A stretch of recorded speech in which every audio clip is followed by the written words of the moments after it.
அரசு நாள்தோறும் ஒரு புதிய திட்டங்களை வந்து கொண்டு வந்துட்டு இருக்காங்க. அப்படி ஒரு ஸ்கீமை இன்றைக்கு வந்து அறிவிச்சிருக்கிறாங்க. அந்த ஸ்கீம் வந்து சில கேள்விகளை வந்து எனக்கு எழுப்புது அப்படின்னு தான் சொல்லணும். ஏற்கனவே இந்த அரசாங்கத்துல மேல வைக்கக்கூடிய குற்றச்சாட்டு, டாஸ்மாக்ல அதிக ரெவன்யூ கலெக்ட் பண்றாங்க, மதுபானத்தை வந்து ஒழிப்போம்னு சொல்லிட்டு இப்படி பண்றாங்களே அப்படின்றதுதான் கேள்வியா இருக்கு.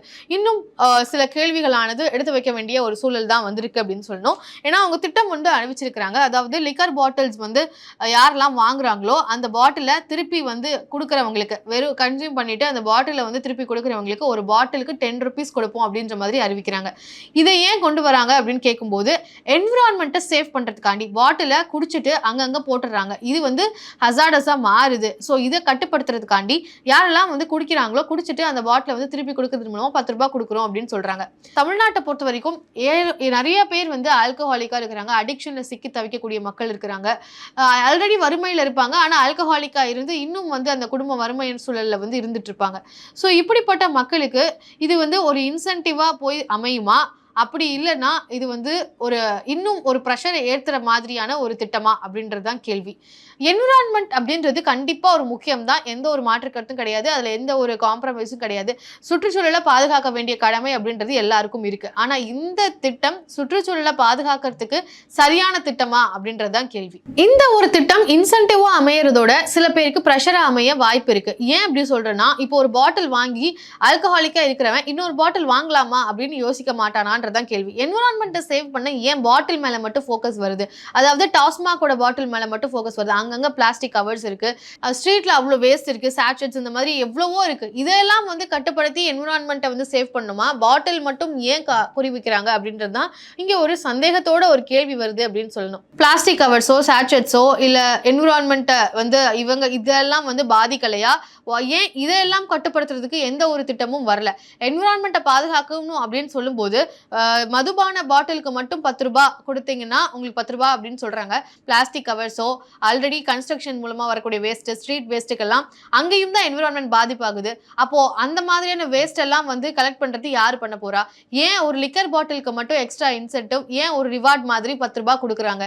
இது அதை இன்னும் மெருகேற்றுமா? இன்னும் ரெவென்யூவை வந்து கலெக்ட் பண்ணுவோம் அப்படின்ற ஒரு கேள்வி தான் வருது. இந்த ஒரு திட்டம் பாட்டிலுக்கு 10 ரூபாய் கொடுக்குறேன் அப்படின்றது இந்த அடிக்ஷன் மாதிரியான பிரச்சனைகள் இருக்கக்கூடியவங்களுக்கு ஒரு டிஸ்கரேஜா இருக்குமா, இல்ல இன்டைரக்டா அதை வளர்த்து விடுற மாதிரியான ஒரு திட்டமா இருக்குமா? ஏன்னா டாஸ்மாக்ல வந்து அதிகமான ரெவென்யூ வருது அப்படின்றதெல்லாம் உண்மைதான். இந்த ஒரு திட்டம் கொண்டு வரதன் மூலமா இந்த ரெவென்யூவை எக்ஸ்டென்ஷன் பண்றதுக்கான ஒரு மறைமுக திட்டமோ அப்படின்ற கேள்விதான் வருது. சரி, இப்ப பாட்டில கலெக்ட் பண்ணி தரவங்களுக்கு 10 ரூபாய் அப்படின்னு சொல்லிட்டீங்க. இந்த பாட்டில யார் கலெக்ட் பண்ணுவா? குடிக்கிறவங்களே வந்து பாட்டில குடிச்சு முடிச்சுட்டு அப்படியே இருந்தாங்க எனக்கு 10 ரூபாய் கொடுங்க அப்படின்னு வந்து சேஃப்டியா கொடுப்பானா? கண்டிப்பா கிடையாது. குடிச்சு முடிச்சுட்டு அவன் பாட்டுக்கு எங்கேயாவது போட்டுட்டு போயிட போறான். ஆனா அந்த கலெக்ட் பண்ண வேண்டிய பொறுப்பு யார் மேல வரும்? 10 ரூபாய் ஏற்கனவே கஷ்டப்பட்டு இருக்கவங்க தான் வந்து அந்த பாட்டிலையும் கலெக்ட் பண்ணி 10 ரூபாய் வந்து வாங்கலாம் அப்படின்னு வர போறாங்க. கிட்ஸோ இப்போ நிறைய டிராஃபிக் சிக்னல்ஸ்ல வந்து சின்ன சின்ன குழந்தைங்க வந்து 10 ரூபாய் வாங்கிக்கோங்க, பெண் வாங்குங்க, அது வாங்குங்கன்னு சொல்லி விற்கக்கூடிய விஷயங்களை நம்ம பார்க்குறோம். இந்த குழந்தைங்க எல்லாம் போயிட்டு அந்த பாட்டிலை கலெக்ட் பண்ண மாட்டாங்கன்னு என்ன நிச்சயம்? இந்த குழந்தைங்களா இருக்கட்டும், இல்ல save already poor people, worker, okay, already கஷ்டப்பட்டு இருக்கக்கூடிய மக்கள்ல இருந்தோ இல்ல வேஸ்ட் எல்லாம் சானிடரி ஒர்க்கர்ஸ், இவங்க தான் வந்து கலெக்ட் பண்ணி திருப்பி வந்து கொடுக்க போறாங்க. ஸோ இது இன்டைரக்டா ஏற்கனவே கஷ்டப்பட்டு இருக்க மக்களுக்கு மேல ஒரு திணிக்கக்கூடிய ஒரு ப்ரெஷராகத்தான் நான் வந்து இதை பார்க்குறேன். இதை கலெக்ட் பண்றதுக்கு வேற தனியா ஒரு ஆளை கூட நியமிக்கலாம். ஆளை நியமிச்சு அவங்க வந்து இதை கலெக்ட் பண்ணிட்டு போகலாம். படிச்சவன் இல்ல ஏற்கனவே கஷ்டத்துல இருக்கிறவன், சின்ன சின்ன குழந்தைங்க இந்த மாதிரியான வேலையை செஞ்சு ஒரு 10 ரூபாய், வெறுமனே ஒரு 10 ரூபாய்க்காண்டி இதை வந்து செய்ய வேண்டிய ஒரு கட்டாயத்துக்கு தள்ளப்படுவாங்க. இதுதான் வந்து கண்டிப்பா நடக்கும். ஏன்னா பாட்டில கன்சியூம் பண்ணி தண்ணி அடிக்கிறவன் எவனுமே வந்து திருப்பி வந்து கொடுக்கணும் அப்படின்னு நினைப்பானா அப்படின்ற ஒரு கேள்விதான் வருது. ஹெல்த் ரிஸ்க் கூட வர வாய்ப்பு இருக்கு. புரோக்கன் பாட்டில வந்து குடிச்சிட்டு உடச்சு போடுறது மூலமா அப்படியும் நிறைய கிளாஸஸ் நம்மளே பார்த்துருப்போம். அப்படி உடச்சு போடுற பிளாஸ்டிக் அந்த பாட்டில் எல்லாம் கலெக்ட் பண்ணிட்டு வரும்போது அந்த ஷார்ப்பான பாட்டில் மூலமா அவங்களுக்கு இன்ஃபெக்ஷன் கூட வரதுக்கு வாய்ப்பு இருக்கு. கையை கழிச்சிருச்சு அப்படின்னா இன்ஃபெக்ஷன் கூட வர வாய்ப்பு இருக்கு. ஸோ இதை பத்திலாம் யார் யோசிக்கிறா, யார் யோசிப்பா அப்படின்ற கேள்வி வருது.